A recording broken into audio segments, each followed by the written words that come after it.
Ted the Caver. Due to the overwhelming number of requests I've received to tell about my discoveries and bizarre experiences in a cave not far from my home, I've created this page. Link is in description.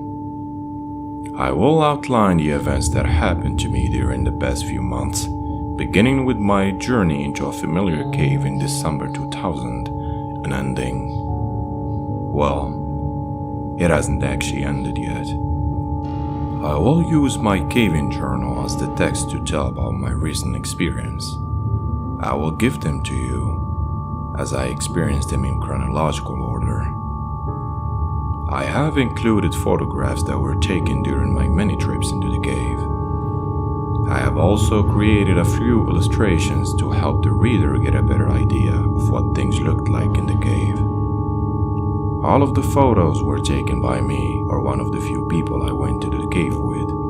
I want to point out a few things before I tell about the events. First, most of the pictures were taken with a Kodak disposable type camera. I took a better camera into the cave on one or two of the trips. Pictures on this site are all original pictures and have not been messed with or enhanced, other than were noted. As a result, I get the pictures put into disk at the time of developing so I don't have to scan them later. This ensures the best digital quality.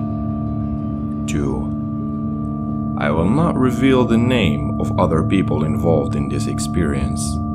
If you know me well, you probably know them already. 3. I will not reveal the location of the cave to anyone for any reason, so please don't ask. I refuse to be held accountable for anybody's life but my own. I will refer to the cave as Mystery Cave.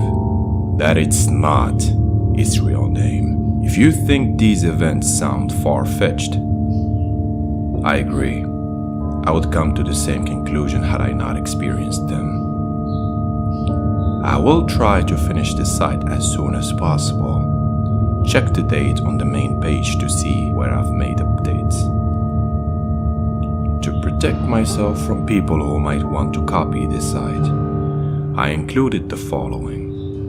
All text on this and following pages are my own words and copyright 2001. Ted. I will divide the text into two colors for the sake of clarity. The plain text is taken directly from my caving journal. The italicized text is my comment as I reflect on the experience.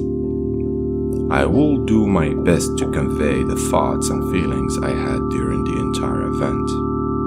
I will not use the actual names of the other individuals involved. I will include the entire relevant text of my journal. Only small parts of the journal will I skip. This will only occur when the entry has nothing to do with the experience in the cave, such as eating after a trip, getting full or snacks, irrelevant details, etc. My journal is fairly thorough. I will merely summarize what I am cutting out of the actual entry. In an effort to present this experience as accurate light as possible, I will type my journal as I wrote it. Some grammar check.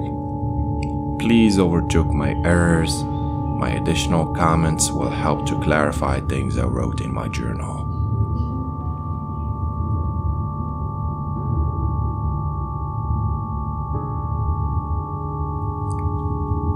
Caving Journal, the 13th of December, year 2000. B and I decided to get in one more caving trip before the new year, so we set our sights on Mystery Cave.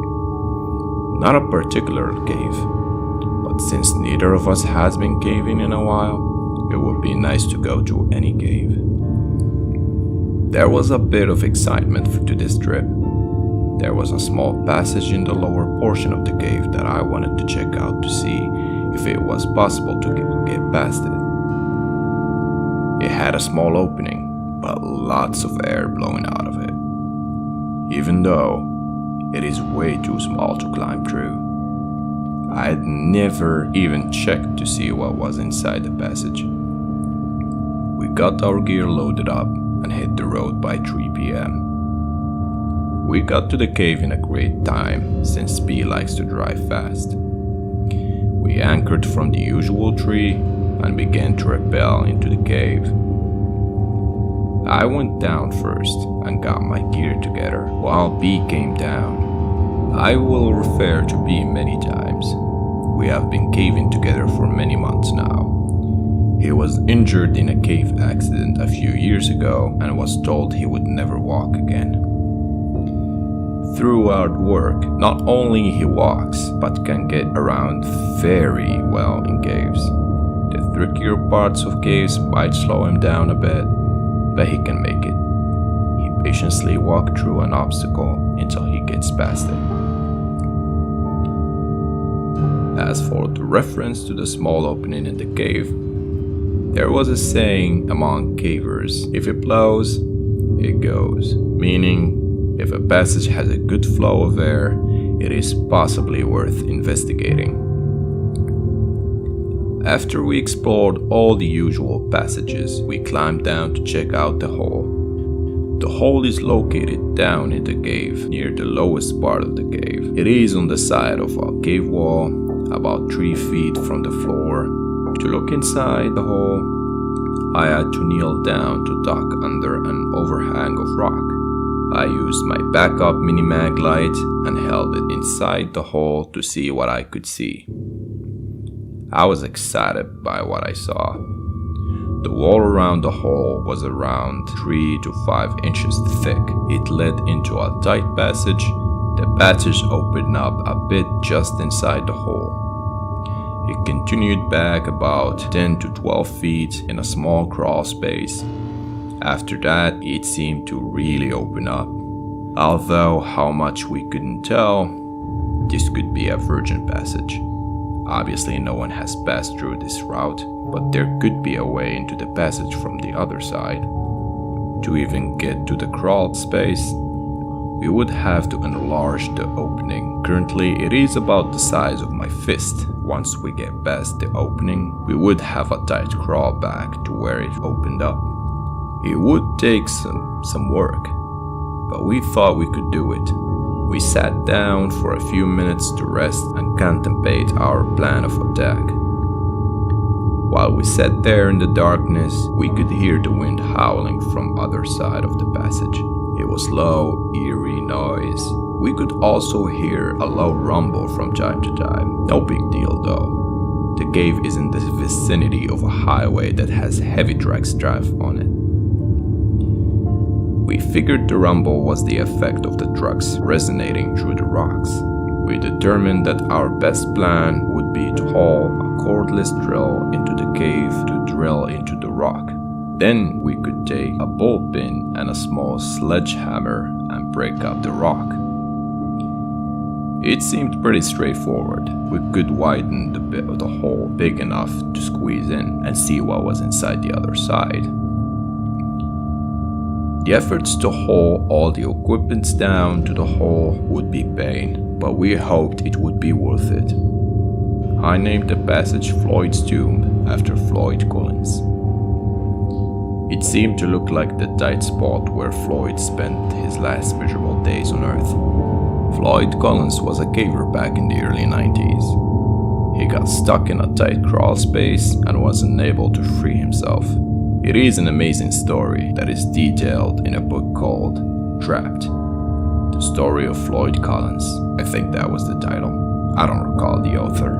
Calling our passage Floyd's Tomb was not only a tribute to Floyd, but a commentary of the size of the passage.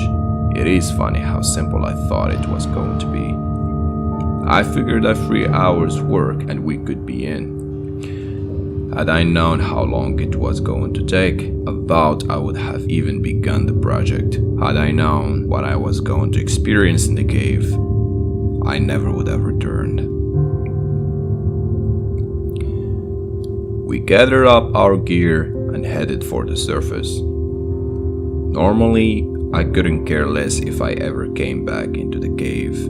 There is nothing special about it, but now I was psyched about getting back and getting through. We hadn't even left the cave and we were planning our return trip. The rest of the journal entry talked about the climb out of the cave, our dinner, and our trip back home.